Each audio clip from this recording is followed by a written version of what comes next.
ಶ್ರೀ ಗಣಪತಿ ಶಾರದಾ ಗುರುಭ್ಯೋ ನಮಃ. ಉತ್ತರಂ ಯತ್ ಸಮುದ್ರಸ್ಯ ಹಿಮಾದ್ರೇಶ್ಚೈವ ದಕ್ಷಿಣಂ ವರ್ಷಂ ತದ್ಭಾರತಂ ನಾಮ ಭಾರತೀಯತ್ರ ಸಂತತಿ. ಶ್ರೋತೃಗಳಿಗೆ ಶ್ರೀ ಸ್ಕಾಂದ ಮಹಾಪುರಾಣದ ಎರಡನೆಯ ವೈಷ್ಣವ ಖಂಡದ ಶ್ರೀ ವಾಸುದೇವ ಮಹಾತ್ಮ್ಯದಲ್ಲಿ ಶ್ವೇತದ್ವೀಪ ಮುಕ್ತ ವರ್ಣನವೆಂಬ ನಾಲ್ಕನೆಯ ಅಧ್ಯಾಯಕ್ಕೆ ಸ್ವಾಗತ. ಸ್ಕಂದನು ಹೇಳುತ್ತಾನೆ, ಪುರುಷೋತ್ತಮನಾದ ಶ್ರೀಮನ್ನಾರಾಯಣನು ಈ ರೀತಿಯಾಗಿ ಹೇಳಲು ಆತ್ಮಜ್ಞಾನಿಗಳಲ್ಲಿ ಶ್ರೇಷ್ಠನಾದ ಆ ನಾರದನು, ಲೋಕಹಿತಕ್ಕೆ ನೆಲೆಯಾದವನು, ಜಗತ್ತಿಗೆಲ್ಲ ಗುರುವು ಆದ ಆ ಅಚ್ಯುತನನ್ನು ಕುರಿತು ಈ ರೀತಿ ಕೇಳಿದನು. ನಾರದನು ಕೇಳುತ್ತಾನೆ, ದೇವ, ಋಷ್ಯಾಕೃತಿಯಿಂದ ಒಳಗೆ ಅಡಗಿರುವ ಪರಮೈಶ್ವರ್ಯವುಳ್ಳ ನೀನು ಹೇಳಿದುದನ್ನೆಲ್ಲ ನಾನು ಕೇಳಿದೆನು. ಪರಮೇಶ್ವರ, ದೃಗ್ಗೋಚರವಾದ ಈ ಸಕಲವು ಸರ್ವೇಶ್ವರನಾದ ನಿನ್ನ ಲೀಲೆಯೇ ಸರಿ ಎಂದು ನಾನು ಮನಸ್ಸಿನಲ್ಲಿಯೇ ಭಾವಿಸಿಕೊಳ್ಳುತ್ತಿದ್ದೇನೆ. ಎಲೈ ಮಹಾತ್ಮನೆ, ನಿನ್ನ ದರ್ಶನದಿಂದಲೇ ನನ್ನ ಹೃದಯದ ಬಯಕೆಗಳೆಲ್ಲವೂ ಈಡೇರಿ ಇದೀಗ ನಾನು ಪೂರ್ಣ ಕಾಮನಾದೆ. ಎಲೈ ಪ್ರಭುವೆ, ಆದರೂ ನಿನ್ನ ಮೊದಲಿನ ಆ ರೂಪವನ್ನೇ ನೋಡಬಯಸುತ್ತೇನೆ. ಇದು ನನಗೆ ಬಹು ಕುತೂಹಲವಾಗಿದೆ ಎಂದನು. ಶ್ರೀನಾರಾಯಣನು ಹೇಳುತ್ತಾನೆ, ದಾನದಿಂದಾಗಲಿ, ಯಜ್ಞ ಯೋಗಗಳಿಂದಾಗಲಿ, ವೇದಗಳಿಂದಾಗಲಿ, ತಪಸ್ಸಿನಿಂದಲೇ ಆಗಲಿ ಆ ನನ್ನ ಸ್ವರೂಪವನ್ನು ಕಾಣಲಾಗುವುದಿಲ್ಲ.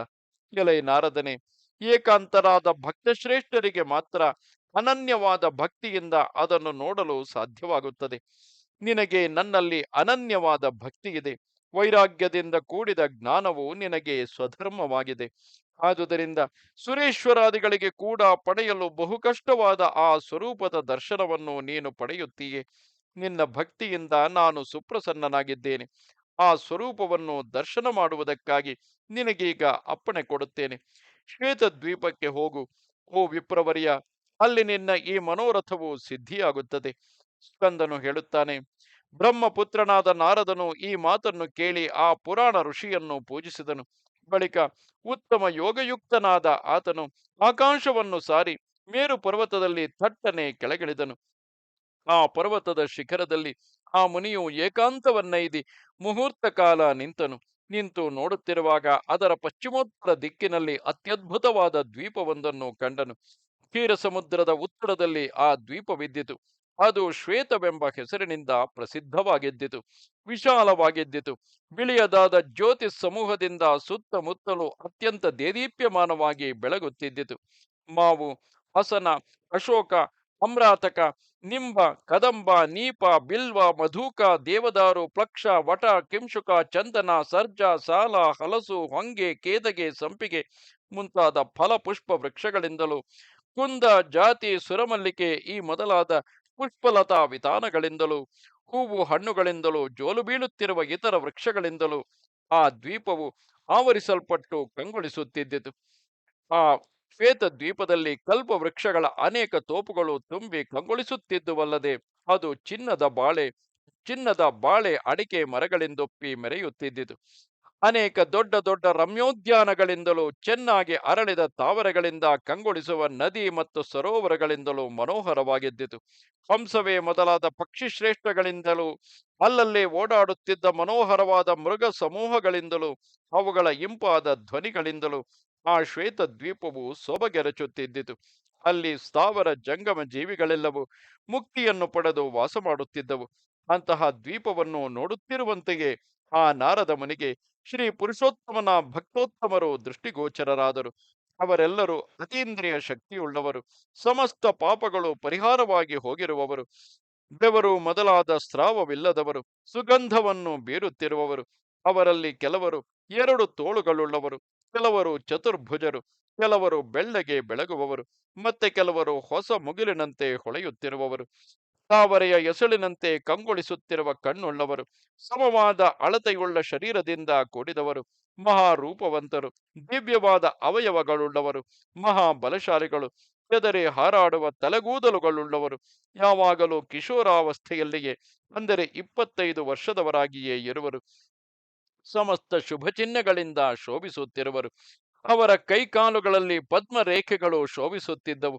ಎಲ್ಲರೂ ಶೋಕ, ಮೋಹ, ಮುಪ್ಪು, ಸಾವು, ಹಸಿವು, ಬಾಯಾರಿಕೆ ಎಂಬ 6 ಬಗೆಯ ವಿಕಾರಗಳು ಇಲ್ಲದವರು, ಸೂರ್ಯನಂತೆ ಅಪಾರವಾದ ತೇಜಸ್ಸುಳ್ಳವರು, ಬಿಳಿಯ ಬಟ್ಟೆಗಳನ್ನು ಧರಿಸಿ ಧ್ಯಾನಪರರಾಗಿ ಎಲ್ಲರೂ ಸೌಮ್ಯರಾಗಿದ್ದರು. ಅವರನ್ನು ಕಂಡರೆ ಯಮನು ಅಂಜುತ್ತಿದ್ದನು. ಸಾವರ್ಣಿಯು ಕೇಳುತ್ತಾನೆ, ಅತೀಂದ್ರಿಯರು, ಆತಂಕರಹಿತರು, ಬೆವರು ಮುಂತಾದ ಸ್ರಾವಗಳಿಲ್ಲದವರು, ಸುಗಂಧವನ್ನು ಬೀರುವವರು ಆದ ಆ ಮಾನವರು ಯಾರು? ಅಂತಹವರು ಹುಟ್ಟಿದುದೆಂತು? ಅವರ ಅಂತಹ ಸ್ಥಿತಿಗೆ ಕಾರಣವೇನು? ಶ್ವೇತದ್ವೀಪವು ಕ್ಷೀರ ಸಮುದ್ರದ ಮಧ್ಯಭೂಮಿಯಲ್ಲಿ ನೆಲೆಗೊಂಡಿರುವುದಷ್ಟೇ. ಅಲ್ಲಿ ವಾಸ ಮಾಡುವವರಿಗೂ ಕೂಡ ಅತೀಂದ್ರಿಯತ್ವವಿರುವುದೆಂದು ನೀನು ಅಪ್ಪಣೆ ಕೊಡಿಸಿದುದೆಂತು? ಯಾರು ಸಚ್ಚಿದಾನಂದ ರೂಪವು ಅಕ್ಷಯ ಧಾಮವು ಆದ ಬ್ರಹ್ಮ ವಸ್ತುವಿನಲ್ಲಿ ನೆಲೆಸಿ ಚಿನ್ಮಯರು ಮುಕ್ತರು ಆಗಿರುವರೋ ಅವರು ಮಾತ್ರ ಹಾಗಿರುತ್ತಾರೆ. ಅವರ ಹೊರತು ಬೇರೆಯವರು ಹಾಗಿರುವುದಿಲ್ಲವಷ್ಟೇ. ಎಲೆ ಮುನಿಯೇ, ನನ್ನ ಈ ಸಂಶಯವನ್ನು ಪರಿಹರಿಸಬೇಕು. ಇದನ್ನು ಕೇಳಲು ನನಗೆ ತುಂಬಾ ಕುತೂಹಲವಾಗಿದೆ. ನೀವು ಎಲ್ಲ ವೃತ್ತಾಂತಗಳನ್ನು ಚೆನ್ನಾಗಿ ಬಲ್ಲವರು. ಆದುದರಿಂದ ನಿಮ್ಮನ್ನು ಆಶ್ರಯಿಸಿದ್ದೇನೆ. ಅಪ್ಪಣೆಯಾಗಬೇಕು. ಗಂಧನು ಹೇಳುತ್ತಾನೆ, ಎಲೈ ಸಾವರ್ಣಿಯೇ, ಪೂರ್ವಕಲ್ಪಗಳಲ್ಲಿ ಲಕ್ಷ್ಮೀಪತಿಯಾದ ಶ್ರೀಮನ್ನಾರಾಯಣನ ಏಕಾಂತೋಪಾಸನೆಯಿಂದಲೇ ಬ್ರಹ್ಮಭಾವವನ್ನೈದಿ ಅಜರಾಮರತೆಯನ್ನು ಪಡೆದವರು, ಕ್ಷರರೆನಿಸಿದವರು ಆದ ಪುರುಷರು ಶ್ವೇತದ್ವೀಪವೆಂಬ ಈ ಪ್ರದೇಶದಲ್ಲಿ ವಾಸುದೇವನನ್ನು ಸೇವಿಸಲೋಸುಗ ನಿಂತರು. ಅವರನ್ನೇ ದೇವರ್ಷಿಯಾದ ನಾರದನು ಕಂಡುದು. ಪ್ರಳಯ ಕಾಲವು ಬಂದಾಗ ಅವರು ಅಕ್ಷರಧಾಮದಲ್ಲಿ ಪುನಃ ನೆಲೆಸುತ್ತಾರೆ. ಅವರು ಸ್ವತಂತ್ರರು, ಕಾಲ ಮತ್ತು ಮಾಯೆಗಳ ಭಯವಿಲ್ಲದವರು. ಇಲ್ಲಿಯೂ ಯಾವ ಪುರುಷರು ಮಾಯೆಯ ತೊಡಕಿಗೆ ಸಿಕ್ಕಿ ಕ್ಷರರಾಗಿರುವರು, ಅಂದರೆ ನಶ್ವರರಾಗಿರುವರು, ಅವರು ಕೂಡ ಒಳ್ಳೆಯ ಸಾಧನೆಗಳಿಂದ ಅವರಂತೆಯೇ ಅಕ್ಷರರಾಗುತ್ತಾರೆ. ಎಲೆ ಮುನಿಶ್ರೇಷ್ಠನೇ, ಅಹಿಂಸೆ, ತಪಸ್ಸು, ಸ್ವಧರ್ಮಾಚರಣೆ, ವೈರಾಗ್ಯ, ವಾಸುದೇವನ ಮಹಾತ್ಮೆಯನ್ನು ತಿಳಿದುಕೊಳ್ಳುವುದು, ಆತ್ಮನಿಷ್ಠೆ, ಪರಮ ಭಕ್ತಿ, ನಿತ್ಯವೂ ಮಹಾತ್ಮರ ಸಂಘವನ್ನು ಮಾಡುವುದು, ಹರಿಸೇವೆಯಿಲ್ಲದಿರುವ ಮುಕ್ತಿಯಲ್ಲಿ ಕೂಡ ಇಚ್ಛೆಯಿಲ್ಲದಿರುವುದು, ಅಣಿಮಾದಿ ಸಿದ್ಧಿಗಳೆಲ್ಲವುಗಳಲ್ಲಿಯೂ ಸ್ವಲ್ಪವೂ ಬಯಕೆ ಇಲ್ಲದಿರುವುದು, ಶ್ರೀಹರಿಯ ಜನ್ಮಕರ್ಮಗಳನ್ನು ನಿರಂತರವೂ ಕೇಳುತ್ತಿರುವುದು, ಇವುಗಳಿಂದ ಜನರು ನಿಜವಾಗಿಯೂ ಆ ಶ್ವೇತದ್ವೀಪ ನಿವಾಸಿಗಳಿಗೆ ಸಮಾನರಾಗುತ್ತಾರೆ. ಕಾಲವಶದಿಂದ ಜಗತ್ತು ಸೃಷ್ಟಿಯಾಗುವಾಗ ಹುಟ್ಟುವವರಾದರೂ ಇವರು ಸ್ವತಂತ್ರರಾದುದರಿಂದ ಆಗಲೂ ಒಮ್ಮೊಮ್ಮೆ ಹುಟ್ಟುವುದಿಲ್ಲವು. ಪ್ರಳಯ ಕಾಲದಲ್ಲಿ ಬೇರೆಯವರಂತೆ ಅವರು ನಾಶವಾಗುವುದೂ ಇಲ್ಲವು. ಎಲೈ ಮುನಿಯೇ, ಇಲ್ಲಿನ ಮನುಷ್ಯರು ಕೂಡ ಆ ಬಗೆಯ ಭಾವವನ್ನು ಹೇಗೆ ಪಡೆದರು ಎಂಬ ಈ ವಿಷಯದಲ್ಲಿ ಹಿಂದಿನ ಒಂದು ಕಥೆಯನ್ನು ನಿನಗೆ ಹೇಳುತ್ತೇನೆ ಕೇಳು. ಅಯ್ಯ ಬ್ರಾಹ್ಮಣನೇ, ಈ ಕಥೆಯು ಬಹುದೊಡ್ಡದು. ನಮ್ಮ ತಂದೆಯಾದ ಪರಶಿವನ ಸನ್ನಿಧಿಯಲ್ಲಿ ನಾನಿದನ್ನು ಕೇಳಿದೆನು. ಅದನ್ನು ಈಗ ನಿನಗೆ ಹೇಳುತ್ತೇನೆ. ಇದು ಕೇವಲ ಕಥಾಸಾರವೆನ್ನಬೇಕು. ಇಲ್ಲಿಗೆ 81,000 ಶ್ಲೋಕಗಳ ಸಂಹಿತೆಯೆಂದು ಪ್ರಸಿದ್ಧವಾದ ಶ್ರೀ ಸ್ಕಾಂದ ಮಹಾಪುರಾಣದ 2ನೆಯ ವೈಷ್ಣವ ಖಂಡದ ಶ್ರೀ ವಾಸುದೇವ ಮಹಾತ್ಮ್ಯದಲ್ಲಿ ಶ್ವೇತದ್ವೀಪ ಮುಕ್ತ ವರ್ಣನವೆಂಬ 4ನೆಯ ಅಧ್ಯಾಯವು ಮುಗಿದುದು. ನಮಸ್ತೆ ಶಾರದೆ ದೇವಿ, ಕಾಶ್ಮೀರ ಪುರವಾಸಿನಿ, ತ್ವಾಮಹಂ ಪ್ರಾರ್ಥಯೇ ನಿತ್ಯಂ, ವಿದ್ಯಾದಾನಂಚ ದೇಹಿಮೆ.